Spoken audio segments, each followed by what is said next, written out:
It's a peculiar ache, isn't it? This yearning for someone you consciously wish to release from your thoughts, this desire to advance, to heal, to simply be free from the phantom limb of their presence. Yet, there they are, an uninvited guest in your daily meditations, a recurring character in the theater of your mind. Why does the echo of their laughter, or even the shadow of their cruelty, still manage to stir something within you? Why does each ping from your device send a jolt of irrational hope, a fleeting, foolish wish that it might be them, reaching out from a past you claim to have buried? Let's be uncomfortably honest with ourselves for a moment. Perhaps the object of your persistent thought isn't the individual in their flawed human entirety. Perhaps what you truly pine for is the ideal you meticulously sculpted, the dream you draped over their shoulders. It's the reflection you saw in their eyes, not of who they were, but of who you desperately wished them to be, and by extension, who you wish to be in their presence. The great psychoanalyst Carl Jung suggested that the unexamined aspects of our own psyche don't simply vanish. They manifest externally, appearing to us as destiny. Could it be that this agonizing attachment, this cycle of longing and hurt, is less about a lost love and more about a confrontation with yourself? A mirror showing you the parts of your own inner world you've been too afraid to acknowledge. This isn't about simplistic platitudes or quick fixes to get over someone. The truth, in its raw and untamed form, often carries a sting. It prods at sensitivities we've tried to anesthetize. But it is only through this courageous encounter with uncomfortable truths that genuine liberation can begin. What we often label as deep, unbreakable love can, in reality, be an entanglement of our own shadow self, clinging desperately to another, who, perhaps unwittingly, resonates with our deepest, unhealed fractures. It's your subconscious mind, crying out for attention, for healing, even if that means tethering itself to a source of pain, because that pain is familiar, it's known. This, my friend, is not the freedom of love, it's the confinement of an unaddressed need. What if the relentless ache, the anxiety that tightens your chest when you feel ignored or rejected by this specific person, has very little to do with their intrinsic worth or irreplaceable nature, and almost everything to do with the undiscovered territories within your own being? We are about to embark on an exploration, a journey into the often murky and challenging landscape of your inner world. We'll look at the subtle mechanics of why you might gravitate towards those who cause you pain, and more crucially, we'll seek to understand how you can begin the intricate process of disentanglement. Not by forgetting, but by understanding. Be forewarned. The insights that emerge may challenge your most cherished narratives about love and connection, because the truth, while ultimately freeing, is rarely gentle. It is only by confronting this unvarnished reality that you can cease the exhausting pursuit of external validation and begin the profound journey of finding yourself. Are you prepared to look? If so, let us proceed. Have you ever paused, truly paused, to question the magnetic pull towards someone who, by all rational accounts, erodes your well-being? Why? Even when you can clearly identify the patterns of disrespect, the subtle manipulations, or the overt pain, does a part of you still lean in, still crave more? The answer, as disconcerting as it may be, is not found in deciphering their motives, but in excavating your own. Carl Jung viewed our relationships not merely as social contracts, but as profound arenas for unconscious revelations. When we experience that intoxicating rush of falling in love, we are often not seeing the other person with clarity. Instead, we are projecting onto them disowned fragments of our own psyche, aspects we've either failed to recognize or been conditioned to suppress. Jung termed this phenomenon psychic projection. You're not tethered to the person themselves, but to what they symbolize in the intricate map of your inner world. They might embody, often without their awareness or your conscious understanding, an archetypal figure, perhaps the animus, the unconscious masculine within a woman, or the anima, the unconscious feminine within a man. These archetypes represent the qualities we unconsciously feel we lack, the energies we seek to integrate to achieve a sense of wholeness. But when these powerful archetypes are projected wholesale onto another human being, they create an illusion of completeness so potent that we mistake this external dependency for genuine love, and sometimes profound connection for a form of submission. The difficulty arises when the initial infatuation, the idealization, inevitably collides with the reality of the other person. When they fail to consistently reflect back the projected image, the illusion shatters, and we begin to lose our moorings. We might then find ourselves accepting emotional scraps, rationalizing hurtful behavior, and engaging in self-sabotage, all in service of a love that was, in its projected form, a chimera. It wasn't a meeting of two whole souls, but rather an emotional deficit, seeking solace in an unconscious fantasy. And as long as you persist in seeking externally what must be cultivated internally, you remain a prisoner to the other's responses, their silences, their intermittent attention, their conditional validation. Your unconscious, in its misguided attempt to heal, believes that only through this external figure can you find resolution, can you feel complete. But Jung's wisdom offers a stark warning. Until you consciously integrate these hidden, projected parts of yourself, you are destined to replay the same emotional scripts, fall into the same relational dynamics, encountering the same archetypal energies in different human forms. This isn't a string of bad luck. It's the unfolding of an unconscious blueprint. So, how does one begin to dismantle this cycle? How do you cease orienting your life around the emotional weather patterns of others and start to cultivate a robust connection with your own authentic self? This is the ground we will cover next, exploring the deep-seated quest for validation and the steep internal cost of self-betrayal. You may have learned, perhaps in the tender, formative years of your life, that love was conditional. You learned that to be accepted, to be cherished, you needed to be pleasing, to be useful, to be attractive, to essentially earn your place in another's affections. And so, with the skill of a seasoned performer, you constructed a persona, a carefully curated version of yourself designed to meet the perceived desires and expectations of others. Carl Jung identified this as the persona, the social mask we adopt to navigate the world. It serves a purpose, certainly, but when we begin to over-identify with this mask, when we mistake it for our true essence, our authentic self begins to suffocate. This is precisely the dynamic at play in relationships characterized by emotional dependency. You might find yourself dimming your own light to prevent the other person from feeling overshadowed. You silence your needs, swallow your disappointments, and contort your very being to avoid the dreaded specter of rejection or abandonment. The problem, however, is that the validation you so desperately seek from external sources, through their gaze, their touch, their words of approval, is ultimately an empty calorie. No matter how many times another person tells you that you are wonderful, if, in the quiet solitude of your own heart, you feel that you are living a performance, a pervasive emptiness will remain. It's akin to trying to quench a profound thirst with imaginary water. This gnawing emptiness, this persistent ache, isn't truly a longing for the other person. It is a longing for yourself, for the vibrant, authentic self you incrementally abandoned in the quest for external acceptance. It is a yearning for the freedom to exist without the constant, paralyzing fear of being deemed unworthy or being left behind. As long as your sense of identity, your very knowing of who you are, is contingent upon the other person's presence and approval, then every perceived absence becomes a catastrophe, every silence a judgment, every criticism a deep psychic wound. And from this precarious state, anxiety is born, that familiar tightness in your chest, the restless nights, the obsessive replaying of conversations, the hypervigilance to their moods and messages. These are not arbitrary afflictions. Deep down, the fear is not merely about losing the other person. It is about being confronted with the terrifying realization that without the reflection of that relationship, you no longer recognize yourself. But this anxiety, though deeply uncomfortable, is not your adversary.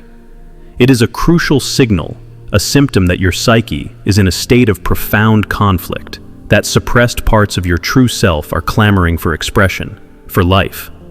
Yet, you may find yourself pushing them further down into the recesses of your unconscious. The more you attempt to ignore these inner stirrings, the more insistent their calls become. It is here we begin to grasp the true significance of anxiety in what we often call toxic relationships. It is not merely a byproduct, it is an alarm bell sounded by the soul. To truly address it, you must venture beyond the symptoms and courageously confront the underlying causes.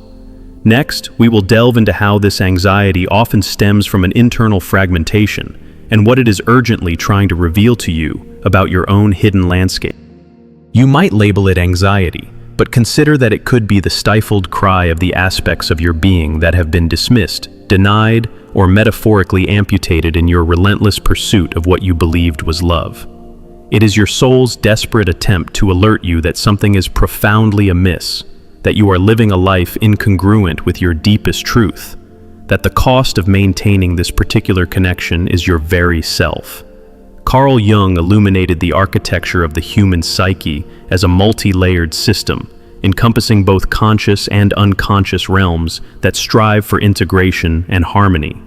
When you consistently suppress your authentic self to sustain a relationship, this delicate internal balance is shattered.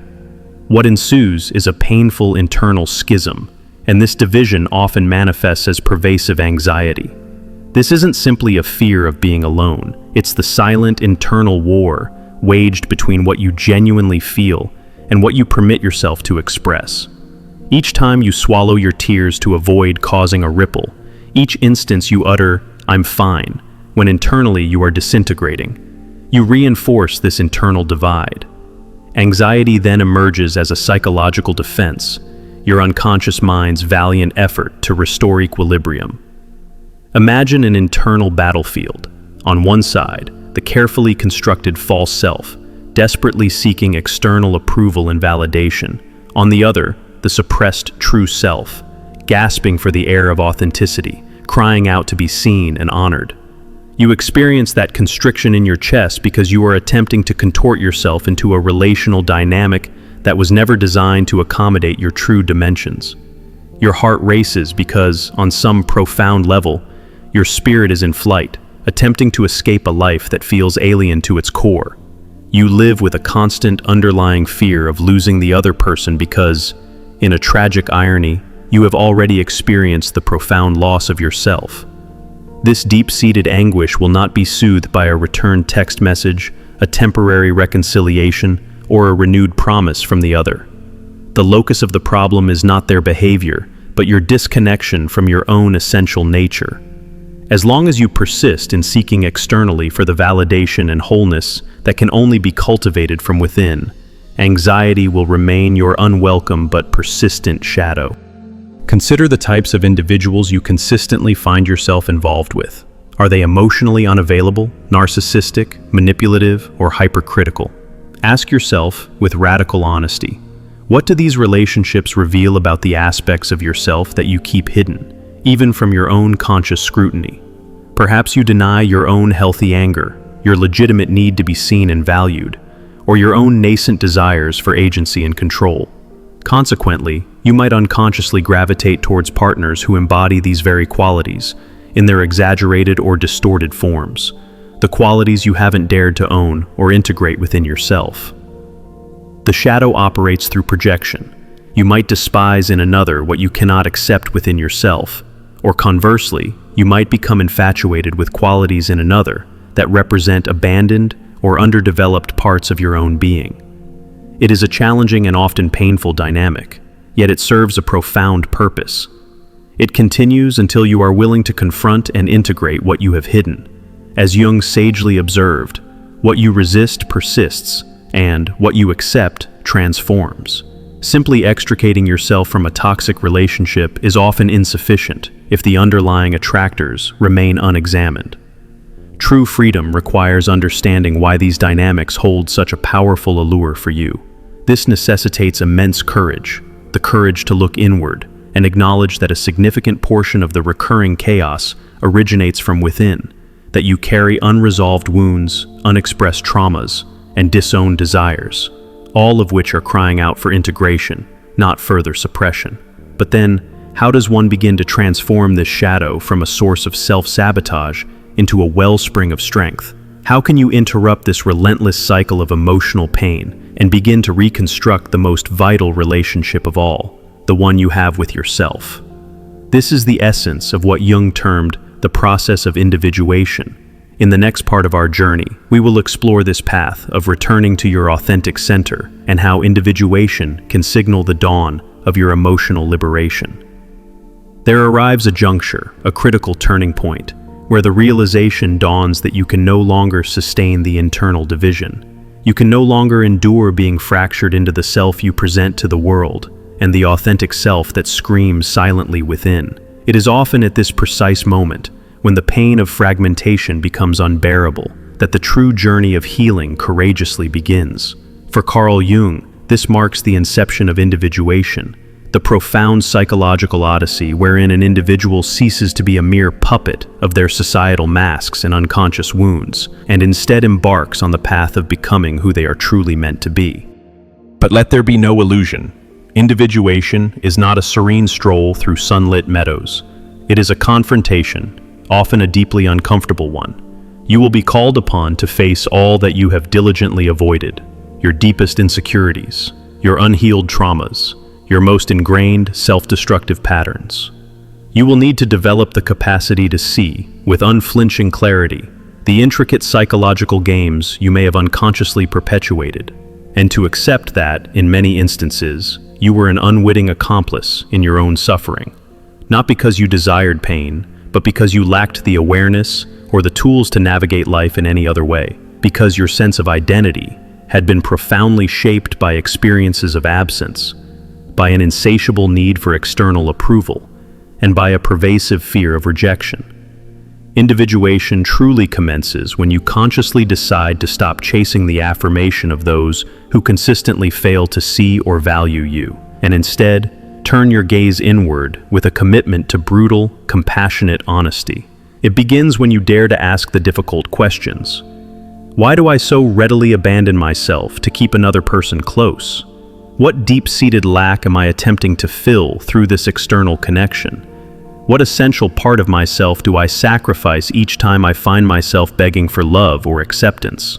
These questions are undoubtedly painful, yet they are the very chisels that begin to chip away at the veneer of illusion. In this challenging yet transformative process, you start the sacred work of reclaiming the lost and disowned fragments of your soul. Every boundary you courageously establish, every instance you choose dignified silence over desperate pleading, every time you articulate a no when your conditioning screams to comply, in these moments, you are saying a resounding yes to your deepest, most authentic self. You are consciously dismantling the false self, the persona that was constructed primarily to please others, and simultaneously, you are building a new, more integrated, more whole, and profoundly freer self. And here lies the most empowering revelation. As you begin to reconnect with your authentic center, the other person ceases to be the perceived source of your salvation or your torment. You no longer require their acceptance to feel worthy. You no longer need to plead for their affection to feel complete. Because you are, step by painstaking step, returning to inhabit your own body, your own psychic space, your own inviolable truth. Jung taught that individuation is the journey towards the realization of the self, the authentic core of your being, liberated from the constricting masks of the persona and the often tyrannical influence of the unintegrated shadow. It is at this profound juncture that you come to understand, with visceral clarity, that you do not need those who have hurt you in order to feel alive. You simply needed to remember your own intrinsic worth, to recognize that your pain, however profound, is not the totality of who you are. It is merely a chapter in your ongoing story, not its definitive conclusion. But before we conclude this reflective journey, there is one final crucial step: to translate this understanding into tangible, everyday practice. How do you truly sever the unhealthy ties with those who have caused you pain? And, more importantly, how do you alchemize this painful break into a source of enduring inner strength and wisdom? You have journeyed this far because, on some intuitive level, you already sensed that a fundamental shift was necessary.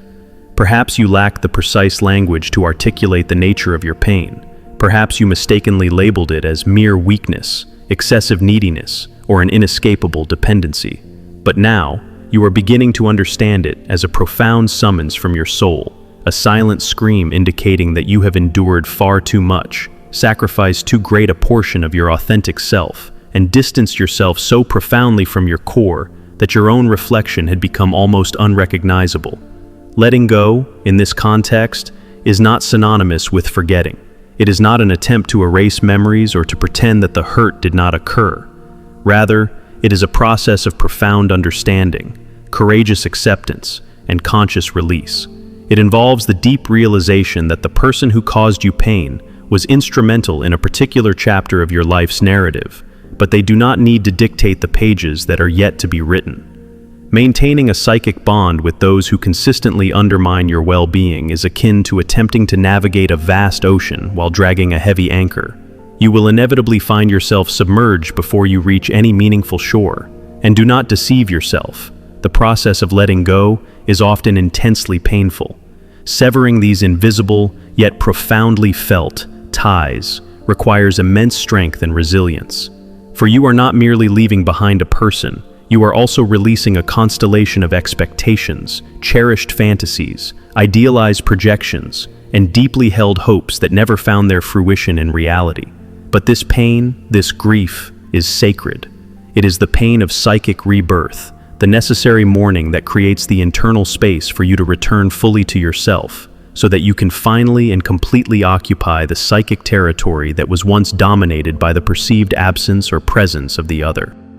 You no longer need to diminish your brilliance to fit into constricting relationships. You no longer need to contort your authentic self to meet the often unspoken expectations of those who fail to perceive or honor your true essence. The time has arrived to consciously, unequivocally choose yourself, to place your own well-being, your own integrity, your own journey of growth at the forefront, not from a place of selfishness, but from a profound commitment to self-stewardship. For as long as you continue to invest your precious life energy in attempting to salvage relationships that are fundamentally broken or misaligned, you will perpetually be diverting yourself from the path of your own true healing and liberation. Carl Jung wisely stated that the privilege of a lifetime is to become who you truly are. And perhaps this is the most courageous and transformative choice available to you in this very moment. Not to expend your energy trying to change another, nor to become ensnared in rewriting the past, but to decide, with the full conviction of your awakened soul, that you will henceforth live from the core of your authentic truth, unmasked, unshackled, and committed to breaking free from repetitive patterns that only serve to inflict further pain. So, I ask you, what is it that you need to consciously let go of today in order to finally, truly set yourself free? Thanks for watching. If this resonated, please like this video and subscribe to stay updated. I look forward to continuing this journey with you. Until next time, take care and be present.